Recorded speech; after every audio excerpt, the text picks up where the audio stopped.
How to apply the oil paint effect. To make your image look like an oil painting, simply go to the Home tab and click the Effects button. Select Oil Paint from the Image Effects near the bottom of the list. Continue watching this tutorial for more details on how to apply the oil paint effect with PhotoPad.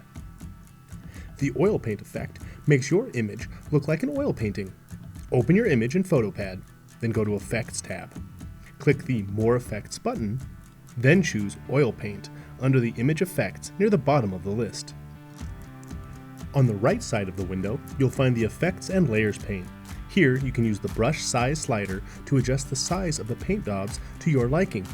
If you prefer a softer look, check the Use Pastel Colors option to minimize the contrast between light and dark values, giving your image a lovely pastel appearance. For more PhotoPad tutorials, visit the address shown on your screen.